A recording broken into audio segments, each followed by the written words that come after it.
our sports show. This is episode 697 with former NFL quarterback from Texas A&M, Jerrod Johnson, and also now he's offensive coach for the Indianapolis Colts. Thank you for joining the show today. First of all, how are you and your family doing? Obviously, you guys are just coming off the season, and but first, how are you and your family doing so far? Oh, we're doing good. It's a crazy year with COVID and everything, but I've been blessed. My family's doing well. My fiance and I have a house down in Houston, and so we got the week off. So I'm back home at our house in Houston, and just kind of decompressing from the season a little bit. It's a full grind, and we had a decently long run. Made it around deep in the playoffs, but just kind of recoup and kind of get our minds right to start that next season. So just down in Houston. Yeah, so congrats on you and and your girlfriend getting engaged. I saw that thing on Instagram. So appreciate that. I definitely outkicked my coverage, so I lucked up. So the big question is when is your wedding?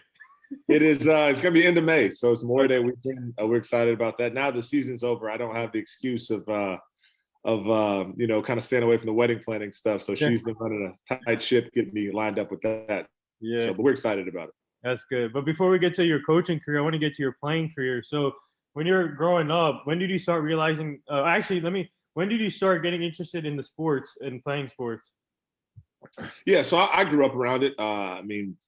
That's all I can remember is playing sports. So my dad was a high school coach at my local high school, Humble High School. So I grew up around gyms and locker rooms and stuff like that, And so I was actually a really big baseball and basketball player from childhood on to high school. And I played football because as a coach's kid in Texas, you play football, and generally as a coach's kid, you play quarterback. And so I ended up playing all three sports in high school. But yeah, so it started from really early age. And my dad being a coach, I was kind of born into it, and it's kind of the family business. So in high school, obviously you played. What made you choose to go with football and after high school? Yeah, so I played football, basketball, and baseball. I actually committed to Texas A&M in basketball first my sophomore year. And then I got offered to play football shortly after that. And so I made the decision then that I was going to try to play both football and basketball at A&M. And, I just loved all three. Like I said, I was diehard basketball and baseball first, and I just played football because of what I did. But as I went on and as I got towards my senior year, we actually played Kevin Durant in the AAU Nike Nationals. Nice. Yeah, I played for the Houston Hoops, which was an EYBL team, and we played Kevin Durant. He dropped 47 points on me, and I called my dad and was like, yeah, I'm probably a football player. So that made the decision a little easier, but I went on to play both my freshman year at A&M until finally I decided that football was going to be my path. So did you ever get in contact with Katie and tell him about that? Oh no, I haven't talked. So we weren't friends, and I was just one of the opponents he dropped 40 on. So, he was from DC, and we played against each other. And he may or may not remember he's dropped 40 on a lot of people. I'll never forget it, but I don't know if he remembers that game. So what was it like though? What did you bring on the basketball court before playing football? What did you bring as a player in the basketball court, and what was it like just playing three different sports? Because I feel like playing different sports gives you advantage before choosing the one sport you want to play. Yeah, absolutely. As a basketball player, I was a shooter, so I was athletic because I was tall. I was 6'5" guard, so I was athletic and I could defend. But my biggest thing was knocking down open shots. So I defended and I shot the ball really well, and that's what got me recruited. But I couldn't agree more that playing all the sports I played, I think the best thing it did for me was just give me a perspective. This competition is competition, and I'm a firm believer when I talk to kids to play as many sports as you can, as long as you can, because making that last pitch to win a baseball game or that last at bat where it's a 3-2 count, I think will serve you justice when you're playing football, or if hitting a game-winning free throw will help you make a game-winning pass. You can't put yourself in enough competitive situations. And then at the same time, playing different sports, my high school was a baseball powerhouse, and I was one of our better players all growing up. And then I didn't play my junior year because I played so much AU basketball. So for me mentally to be, Division I basketball player, Division I football player, and our best player at those sports, but then to come back my senior year and not be the star in baseball, you learn humility, and so I'm thankful for those. And I think that sometimes most cases that you'll be better at one or the other, but it's good for you to be a role player on one sport and the star of the other, just to know how those roles work on a team. So I learned a lot from. So basically, obviously, Bo Jackson played multiple sports, and there's other people that play multiple sports. So would you say that you looked up to those players who played multiple sports too? Yeah, there's so at Humble High School, there was a guy, David Boston, my dad coach, and so he was really big. He played in the NFL as a receiver, but he played receiver and was an all-state basketball player as well. So growing up, being a ball boy from when he played and got to sit on the bench in basketball games and stuff like that, to see somebody do it at that level and go on to sign at Ohio State and stuff like that really was kind of my idols were the high school guys, who my dad got to coach. And so we've had several players from my high school playing the NFL. And so all growing up, those guys are always my inspirations. And then to see guys from my hometown go off and make it was kind of let it know for me that my goals were attainable. So after high school, how many offers did you get coming out of college, and what made you choose Texas A&M as a college, and what was the experience like playing in that playing in the atmosphere they had? Yeah, so my recruiting process started pretty early and ended pretty early. So my dad also played at Texas A&M. So when A&M offered me, I was a legacy. Mm-hmm. And so once I made that commitment, it was going to be as a sophomore, it's going to be, I pretty much was locked in to go there.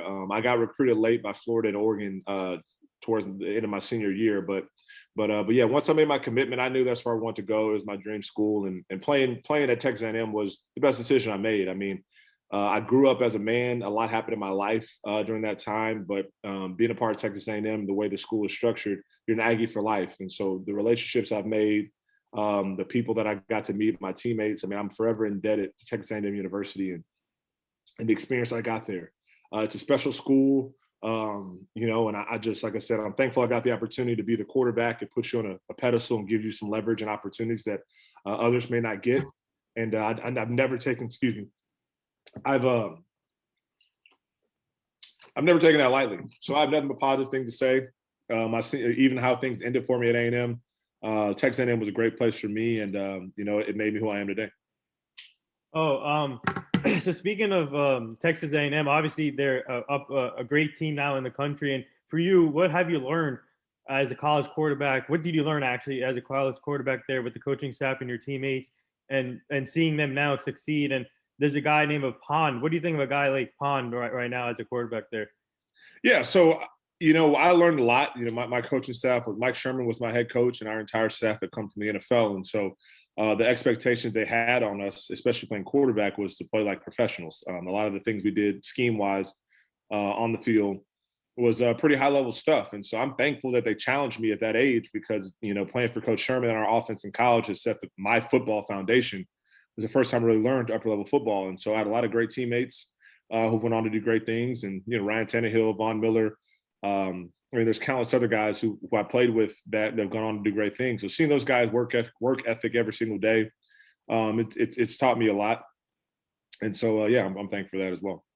Yeah. So speaking of your teammates, Ryan Tannehill, Von Miller, obviously Von Miller, the best defensive player in the league, one healthy, and Ryan Tannehill's man, he has an inspiring story coming from obviously Texas A&M and then going to Miami, which it didn't work out for him. But once he went to Tennessee, something clicked. And obviously, he's doing great there. So for you, what was it like just being his teammate and seeing him succeed now in a high level in Tennessee? Yeah, so we competed against each other. He came in a year after I did, and so I started for 3 years there, and then he came in after I did, and just his work ethic and his personality, you knew he wasn't going to be stopped. The level he actually played was my leading receiver. Oh, wow. My junior year when I had my best year as a quarterback. He actually played receiver for me, and it says a lot about who he is as a person, the selflessness and humility to do that, knowing how talented he was a quarterback, and when he got his opportunity at quarterback, I mean, the rest is history. So Ryan's a special person. He worked really hard, and I think we have a deep found respect for each other for going through the things we did together as teammates. And so it's good to be on the Colts. I was happy for his success. I mean, not to have too much success against us, but it's good to see him every year and talk. And we're very similar personality-wise. We have very similar upbringings, and his wife is awesome, and we all went to school together. So we're lifelong friends, and it's good to see good things happen to good people, and Ryan's one of the best. So now I want to get to Von Miller, your other teammate. What do you think of him? Obviously, coming back from the injury, how many more years do you think he has left? And do you think he will win another Super Bowl in his career? I mean, I hope so. I mean, I would never doubt Vaughn. You know, Vaughn is one of the most physically gifted people I've ever been around. You know, so if anybody can come back from that type of injury, he can. And once again, he's a hard worker, and you've seen him mature in his career, and he cares about his craft so much that I just wouldn't doubt him. You know, I don't know where to put the cap or the limit on what he can and can't do, but I just know I'm never going to doubt him because he's a hard worker. He's really talented, and you know, he's a physical specimen. So those things considered, you know, I'd like to bet that he'll come back and be just the player he was, and be a dominant player for a while. Yeah. So after college, obviously, you got undrafted by the Eagles. But how tough was it not getting drafted and just waiting for your name to get called? And eventually, the Eagles picked you up. So how grateful are you that the Eagles gave you the first opportunity to start your Yeah, career? so the ending of my college career, started my professional career, was the toughest thing I've been through. You know, up until that point, I had a really successful college career, and I was, you know, projected to go a lot higher than that. And I tore my rotator cuff going into my senior year. And so I tried to play my senior year, and I just wasn't the same, you know, and I tried to fight through it. I just wasn't the same player. And so it drastically affected, you know, my draft stock. I lost a bunch of money. You know, a lot of things happened, you know, and so I tried to come back to the combine, and I played the East West Shrine game and all those opportunities, and I just wasn't the same player. So the timing of things was rough. There's about a 2-year span of my life where I really couldn't throw the ball as well as I had my entire life. And it drastically affected my draft stock, you know. And so even when I signed with the Eagles undrafted, it was a lockout year, first off. Hmm. And then I signed with the Eagles. I just wasn't the same, you know. And so they let me go in 2 weeks. They medicaled me. And then I actually moved to Dallas and worked with Kyler Murray's dad, Kevin Murray, who's a quarterback trainer, and had to relearn to throw a football from scratch just because my shoulder and my mechanics were just that far off dealing with my injury. And so once I did that, and he worked with me, and I'm forever indebted to him for working with me, it gave me my opportunity to finally healthily try to take my crack at the NFL a year and a half later. So like I said, it was really tough. I'm not going to lie and act like it was hard for me. I mean, physically, mentally, emotionally, it took a lot of toll on my family. Like I said, I lost a whole lot of money in 2 years, you know, but it was God's plan, and you know, it is what it is. So what's it like having a guy like Kevin Murray, obviously Kyler Murray's dad, and Kyler Murray, he's gonna be a great quarterback in the league for sure in Arizona. But what's it like just having a guy like that to help you out and to regroup your career, to regroup your career, and then and start all over pretty much? Yeah, I mean, I'm forever indebted. You know, Kevin knew my father. So my dad passed away my second year when I was at A&M. And Kevin knew my dad. Kevin played at A&M and knew my dad. He was after my dad at A&M, but knew my dad and kind of knew my story. And so as I was going through my struggles, he was, you know, one of the top quarterback trainers in the country based out of Dallas. You know, he reached out to me, you know, as a as a teammate, like, hey, look, I know you and I think I can fix you. And so I went and saw him a couple of times in college, but it wasn't until after I went through that year of the draft and stuff and just kind of being lost is when he kind of saved me, really. And so along with that, that was my first introduction to the private quarterback training space. You know, up to that point, I had never had a quarterback trainer, or I was a basketball guy. So not only did he do a tremendous job of teaching me how to throw again and getting me to a point to give myself a shot in the NFL, but it was an introduction to the business side of it. Like, you know, there's a way that I could potentially do this myself down in Houston, where I'm from. And so I took a lot of the lessons he taught me, and that built the foundation of me starting my business in Houston, of which led to the next 6 or 7 years of, you know, growing my business and my brand as a personal quarterback trainer, which led me to the stuff I did. I'm still doing with Nike and the Elite 11, and training college guys and training pro guys and for pro days. And so, of course, I've learned a lot of things along the way and playing for other teams or from other quarterback coaches, but he definitely gave me that foundation. And, you know, he's a lifelong friend and a mentor of mine. And you know, clearly he's been a great mentor for his son, Kyler, because Kyler's the real deal as well, you know. But you want to surround yourself with good people. And I always say this, I'm forever, you know, thankful for the people that kind of made me who I am. And he's definitely one of them. Yeah. So for you, obviously you played with a lot of different teams in your career in the NFL. How tough is it? Obviously, NFL is a business, but how tough was it moving from team to team, and what lessons did you learn from each team? Yeah, so it was tough. You know, when you're on the back end of the roster, a lot of people see the glamorous side of the NFL, but for me, once I got healthy, you know, your draft window's gone, so you're kind of, you know, you're kind of forgotten about. So I spent the next 7 years of trying to knock on doors and trying to get people to see me again. At the time, I was represented by Joby Brannion, who was a great agent, and he really helped me a lot trying to give me opportunities. And most of the teams that I signed on, I was just a throw in to the workout, because if a lot of those teams who saw me at the combine, when my name came up, I mean, I was an afterthought because of how bad I was when they did their full evaluation of me. And so most of the places that I signed was a complete surprise at how well I threw the ball, because the last time they saw me, I was pretty rough, And so it was definitely hard, and trying to get over that hump to make a roster when you sign a futures contract in the spring with the team, and you're the fourth quarterback and you have no financial investment in you, and they may have drafted the one or two, and you're trying to compete with those guys. It was tough. I'm not saying it's not possible, but it was an uphill battle, so I'm thankful for those opportunities. But, of course, I always wish that my playing career I could have played gone a little different. I had a little more success. But now that I'm in coaching, I'm actually almost thankful for the places that I've been, because that's a bunch of different, that's a lot of access to different ways of thinking. Every one of those teams is a different head coach, different quarterback coach, a different offensive system, different quarterbacks in the room. Quarterbacks in the NFL is one of those positions where most of those guys are pretty successful. And so even spending those 6-7 months with guys, just being in the room, created lifelong friendships, created a network of people who have gone on to do TV and radio and also get into coaching. And so as much as I hated it as a player, I wish I could have stuck somewhere and played for a long time.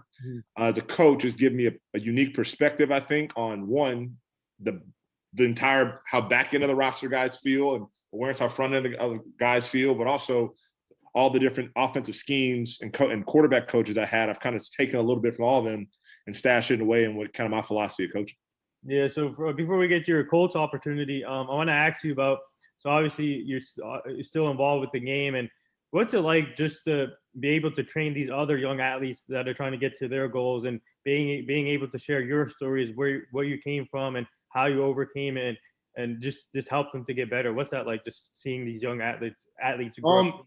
There's no better feeling. And I'd even say it's not the same as having success yourself as a player. It's just different, but it checks a different box as well. Like there's a warmth and a feeling of accomplishment when you can share something with the younger player that he can then use, and you see him use it and have success, to maybe miss something that you missed or messed up with, that player can avoid. It's a really good feeling knowing that you can help and share information, because, I don't think anybody's reinventing the wheel in any field. It's just a matter of learning through trial and error. And if I can give a younger player some information or advice or something that I learned along the way that can help their career, there's no better feeling. And, that's why I'm in coaching. I really like mentoring young men.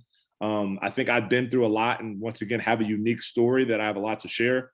And that's kind of my goal every day, whether it's with professional athletes or an elementary school kid who I may work with from a training standpoint, and just try to, share what I've learned with hopes they can use it to get to where they want to go.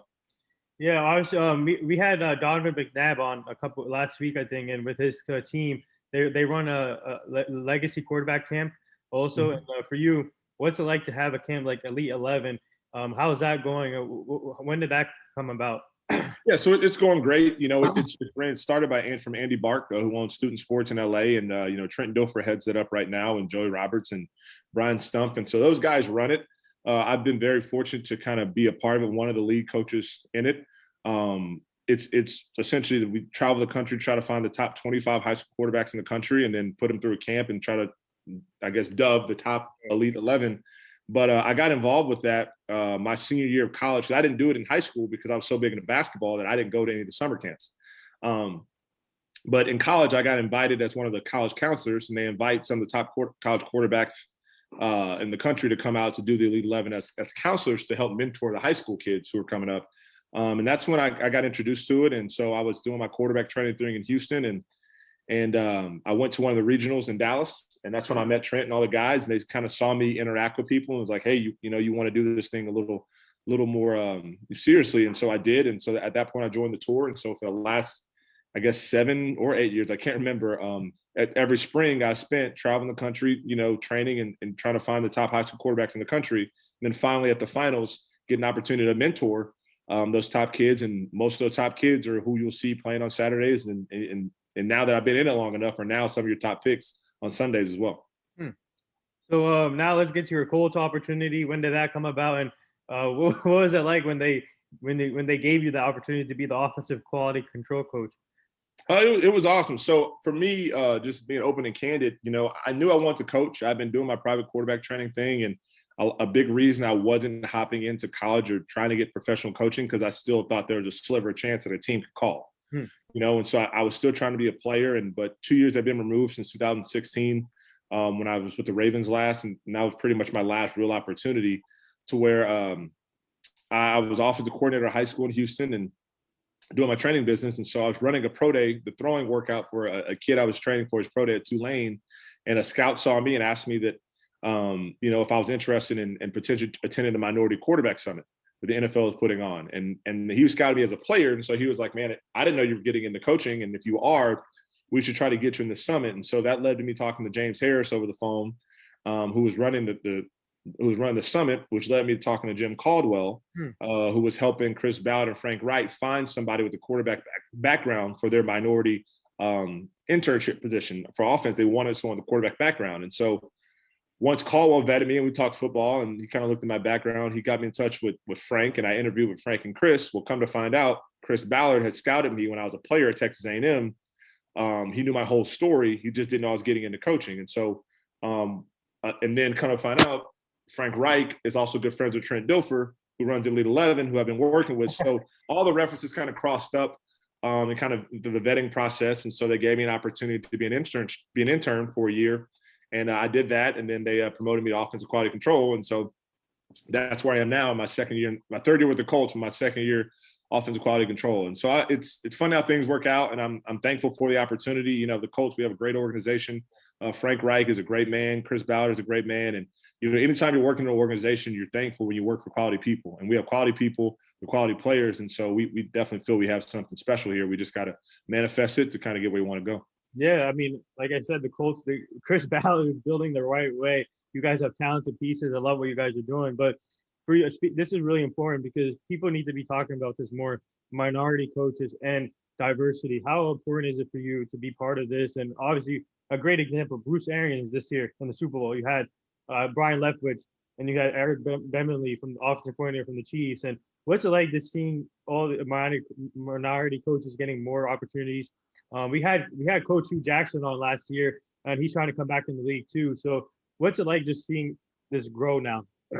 I think it's huge. I think the biggest thing is football is a beautiful game, and me being exposed to it at so many different levels. I think the most important thing is if you're going to build a staff, you need differences of opinion, and you need diversity of opinion. And I think as minority coaches, we've been through things as players that we can connect on certain levels. And I'm not saying it's any better or worse than anybody else. It's just different. Mm-hmm. And in our game with majority of the players being minorities, I think you need a certain amount of minority coaches on your staff. You can just connect on different levels, And so I think if you're building a staff, I think in any situation, I think diversity is best. Whether you're white, black, Hispanic, who cares what the race is? If I'm building a staff for any business or corporation, I want diversity because I want that difference of opinion. Because every difference of opinion has a different background and a different, shared experiences that contribute to winning. And so I don't think you want everybody to think the same way. I don't think you want everybody to look the same way, whether that's black coaches, women, whatever. I think that if you're open to having diversity in whatever you're doing and differences of opinions and perspectives, I think that's the best possible way to grow and create something that is special, because you never know who a player can connect with. You got 90 guys on that roster in the spring a lot of times, down to 53 or whatever you want to call, whatever the number is. You never know what person in their background can connect with a player to unlock his true potential. So you want to have as many people on that staff that are qualified but have different stories, so that, and even as a coach, you want people that are maybe different than you. They have skill sets that you don't have.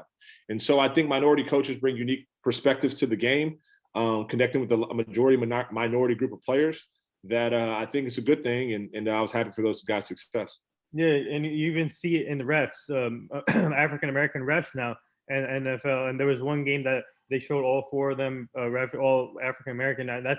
It's a great thing to see. And Jim Caldwell deserves another chance too. This guy is a heck of a coach. I don't know why he got fired from Detroit, but he definitely deserves another chance. But for you, what have you learned throughout so far in the 3 years you've been in Indianapolis? The first, obviously, as an intern. So what have you learned as an intern, and then that led to you for the promotion? Yeah, I've learned the business of coaching. As a player, you think you know what coaches go through. you know the football side of things. You know plays, routes and schemes and stuff like that. But you fully don't understand the hours, the time, what all goes into as little as running a practice. So I really, it was humbling for me, and I gained a respect for the profession. And I think that's what being offensive quality control, you're in a position that is the ultimate servant leadership position. Like your whole job is to make the position coach's job easier. So it's some hard days and tough nights. You do a lot of things that, are not fun. Right. A lot of things on the computer, a lot of things that are, intern type things, but you understand how important those are to win. But at the same time, you also understand how hard the coach's job is. And so you're just learning the business from the ground up. And so I definitely aspire to be a head coach someday. I mean, I love, my next step is probably being a position coach. And I think I'm qualified and ready to do that. But at the same time, I'm learning a lot in my role as quality control. And I understand as a player, I didn't get it. As a trainer, I didn't understand why a lot of people want you to go through this experience to get into coaching. But I understand it now because you're learning what it takes to be a coach. You're learning the profession from the ground up. And once again, just added to the list of things I'm now thankful for because it's giving me a perspective and a respect to the coaching profession. So for you, what's it like working with the coaching staff? Obviously, you have Frank Wright and then Matt Eberflus and then the rest of the coaching staff. What's that like, just working with them on a daily basis? For me, being at the Colts and playing in some different places, I acknowledge the fact of how they're special men. They're great husbands, they're great fathers, they're great men. And I think you get to any upper level business, upper level sports, I think it becomes harder and harder to maintain those values because with money and pressure on the line, it changes a lot of people. So to work for guys who I think very highly of as men has really helped me as a coach. They're both class act guys. They treat people with respect. They know they're tough, they're smart, they're great leaders of men. And so I'm learning a lot from both of those guys. And our entire staff, I think Frank and Chris have done a really good job of putting good people in the building, whether it's players or coaches, to where it's a really, really good culture we have in Indianapolis. And I'm trying to get as much as I can from it. So I want to ask you about this season because obviously last year we all went through a tough situation. We're still going through a tough situation with the pandemic. And as for you, for your coaching staff and yourself and the players, what did you guys learn from the past year when the season came back and obviously a lot of protocols in place and daily testing and no fans in the stadiums? But how hard was it living through this season? And obviously you guys made a deep run, but they didn't get to the goal. Yeah, so it's a challenge. This year caused everybody to think outside the box. We had to do a lot more things virtually. They put I guess halfway through the season, they made us go complete virtual Mondays and Tuesdays of game planning. But I think it challenged everybody, but I think it's for the best. It made us think differently. It made us find different ways to maybe execute or find ways to meet that would probably keep some of those things moving forward, but it was definitely a challenge, but it was a challenge for everybody. And we felt with the Colts, we did a pretty good job of it, and so we had a good year and we learned a lot from it. And, all you can do when bad things happen is try to find a silver lining in a way, use unfortunate situations as opportunities to get better. And I think we found a way to do that. Yeah, and you guys had a great defense. I love how you guys played on defense. Obviously, Matt Eberflus. I'm a big Dallas Cowboy fan, so he used to coach Dallas, and so you guys got a good one there.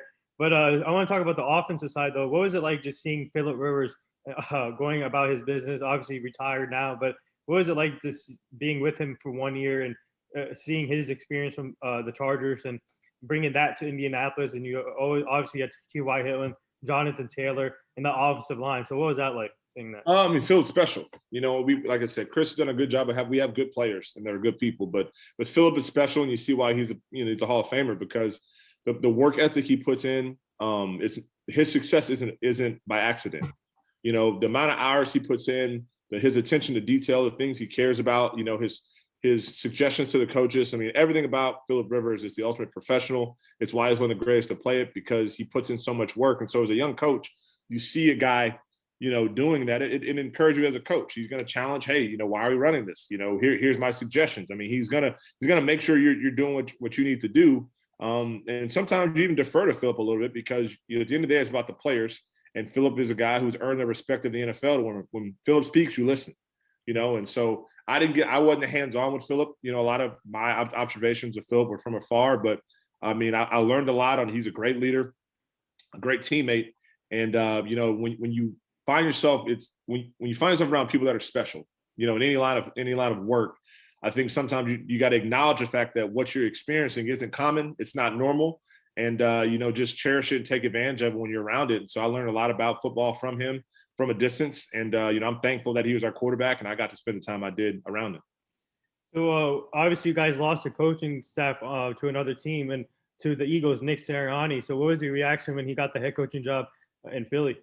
I was happy for him. Nick worked. It's added to the list of guys that he was my first offensive coordinator boss. And coaching the NFL, and the way Nick carried himself was with ultimate respect and his process. I learned a lot about how he game planned and his process and game planning and his methods, and it's extremely efficient. And the way he sees the game, it was actually different than my background. So I learned a lot from him, and he's brilliant. And I think he's going to do a good job in Philadelphia. Yeah, so before we do this rapid fire segment on the show, but before we get to that, me and my co-host Alyssa, we partnered up with the Hugh Jackson Foundation, and we're trying to help them prevent human trafficking, and we're ambassadors for them, and we're trying to make the community safer and make the kids make the right choices for them. And I'll send you the page, and when you get a chance, just check out the Hugh Jackson Foundation. Okay. We're really grateful to be part of it, and we're trying to help prevent human trafficking. Awesome, absolutely, Yeah. absolutely. And what advice would the kids, the athletes that you train now for pro days and all, but what advice would you give these younger athletes in middle school or high school? What would you tell them to achieve their goals? Be process oriented, not product or product oriented. What I mean by that is just take pride in just getting better every single day. Like if you're in middle school and you're playing games and it's not going the way you want, it's great to win in middle school, but just if you take this mindset, I'm trying to get 1% better every single day, the production will come. So put your mindset into the process of every single day. I'm finding a way to get better, and it'll start a snowball effect. So that's the ultimate key to building that success, as opposed to strictly caring about winning and losing at that age. I'm not saying don't care about winning and losing, but the process of how you're getting there. Are you getting better? Because you can win games and not be getting better. Are you constantly getting better? Because if you keep getting better, that's how you reach your full potential. So you ready for this rapid fire segment? Yeah, let's do it. All right, Kawhi Leonard's laugh or Kevin Hart's laugh? Kevin Hart. All right. Favorite food? Chicken fried steak. So I know you guys are in the market for a quarterback. I don't want to get you in trouble, but I asked Lara this if she had any inside scoop, but I don't know. Obviously, you're a former quarterback, so how you been like noticing some college? Obviously, this college quarterback draft is deep. Have you been like doing tape on? Have you guys been doing like work on the college quarterback? We've just started on that. We had this week off, so I think I'll know a whole lot more about what we got going when we get back. But I know we're in the quarterback market. I know it's not a secret from us, but what direction we're going in, that's above my head, and I don't want to share any trade secrets on that end. So, favorite memorable game that you played in college and the NFL? I guess in college it was we played Texas. It was a losing effort, but it was the best game I played in college against Colt McCoy on Thanksgiving night, and a lot of my family saw it, and that was kind of my coming out party nationally, and so that was probably my favorite memory in college. And then the NFL, we game winning drive in a preseason game with the Steelers was probably my best moment. Funniest teammate that you played with? Funniest teammate that I played with, I'll probably say is we called him Beep Beep, but LaKendrick. As a guy I played with in college, we call Beep. He actually runs. Mike Evans has a youth 7-on-7 team down in Houston that he runs, and so Beep Beep is the funniest guy I've ever played with. All right, let me ask you this: funniest player that you coach currently on the Colts? Funniest player that I coached on the Colts. Man, our receiver. I'll just say I was with the receivers this past year, and so receivers by trade are a funny group. And so I'll say our group of receivers this year just were really hard workers, but there were some comedians in there collectively as a group that I'll just say our whole receiver group was a fun time to be around. Speaking of receivers, what's it like to work with a guy like T.Y. Hill? Man, this guy is a stud and still going at it, and being able to play with one team throughout his career. It's a testament to him. He works really hard. He practices really hard, and he's the consummate professional. He's not the loudest guy in the room, but when he speaks, guys listen. Mm-hmm. And so I think his nickname is Ghost, and that's 100%. Before you know it, T.Y.'s got 5-6 catches again for 100 yards, and so he's the ultimate leader, and I know we'd love to have him back, and I'm hoping we can get him back, and I guess we'll see what happens. I already know. I had him on my fantasy team a couple of years, so he gives the production on fantasy teams. So. No doubt. Yeah, but what was your reaction when Peyton Manning finally got into the Hall of Fame? I was happy for him. I've got to be around Peyton a decent amount. I went to his camp for 3 years when I was in college as a college counselor, so around him then, and then we've met. I've seen him a couple times. Then he came into training camp 2 years ago. But Peyton just represents everything that's good in football. He carried himself a certain way. He was tough. He won games. He played the position at a high level. He cares. I mean, even things he's doing off the field, his commercials and everything. I think that it shows that you can be a diverse human being to attain a lot of success. And I think he's done it the right way, and I'm happy for him. So what's it like to be to coach the same team that Tony Dungy did? I don't know Coach Dungy that well. We've met once, but I've read his books and the way people speak of him in the building still. I think he was a mentor to a lot of coaches. And so as a minority coach, I do think it's pretty cool to work for an organization who hired him as a head coach. And so I have the utmost respect from Tony from a distance, and I'd love to get to know him a little more. But everything I've heard is that he's special, and he's got a special place in the Colts organization, obviously. But as a minority coach, it's pretty cool. So what was your thoughts on the Super Bowl this year? Did you watch the Super Bowl? I did. I watched the game, and Tom Brady's good. Yeah. It's the thing about the NFL is anybody can win. The margin of error is so small that anybody can win any given Sunday. I know that's cliche, but it was their Sunday. They prepared well, they executed, and I still think the Chiefs are really, really good. Just last Sunday, the Buccaneers had their number, and that's why they're champions. Were you surprised that the Chiefs couldn't do anything on offense pretty much, and the Bucs defense was able to? Yes and no. Like I said, it's a week by week league. So was I surprised? Of course, the numbers they put up, but at the same time, it can happen to anybody. As a coach, I understand you may go into a game plan and things are just not clicking, and so you got to find a way out. And as much as you're going to take some wins, if you're in the NFL, you're going to take some L's. So I just looked at it as it was the Buccaneers' day, and it could happen to any of us. So the last two things here before I let you go, do you have any Kobe memories and Gianna memories throughout your lifetime? For me, I just vividly remember being on AIM, and one of my best friends, I think we're in middle school or ninth grade, and he was a huge Mavericks fan at the time. That was when they were rolling with Dirk and everybody. And we were jokingly, talking online, and I think it was the game they were down by 10 with a minute left. And I just randomly was like, I bet you Kobe comes back. And next thing I know, he scores some kind of way the Lakers came back, beating the Mavs, and they're down 10 with a minute 30 left. It was one of the most impressive things I've ever seen. I was a huge Kobe fan, the person who shot the ball playing basketball. I love Kobe. Kobe's my favorite athlete of all time, and it's definitely sad. But, I mean, the memories of that, and then the Derek Fisher shot when they beat the Spurs as the guy in Texas, and I was rooting for the Lakers, all the memories of his shot making and coming up clutch in those moments. I always try to watch as many games as I could, so those stick out to me. And the last thing here, would you like to say anything to all the nurses, doctors, and essential workers right now? And obviously, the NFL honored them by bringing them on the field and to the stadium, free tickets. And what was it like to see the NFL honor them like that?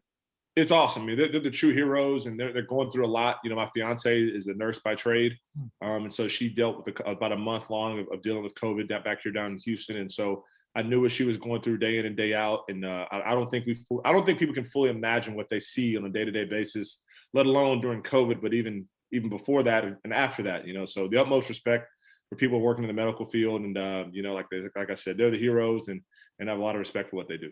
Yeah, tell her I said thank you. Yes, I will do. But there it is. That wraps up episode 697 with former NFL quarterback. Now he's an offensive quality control coach, Jerrod Johnson, for the Indianapolis Colts. Man, keep up the great work. I love what you guys do, and you're such an inspiration to the game. And I'm hoping you get another promotion to offensive coordinator or something else, and hopefully you get a head coaching job at some point, because you really deserve it and you work hard. And this. Thank you again for coming on. This is truly an honor, and I'll be posting this on all social media formats, and I'll send you that Hugh Jackson Foundation. But keep it up, and you and your family stay safe. Thank you, man. Thanks for having me. It's been a blast, man. I respect your work ethic, and I wish you all success as well with everything you're trying to do. And appreciate you having me on to share my story. And yeah, thank you. Talking to you. Hopefully, you get to meet my co-host soon. Sounds good.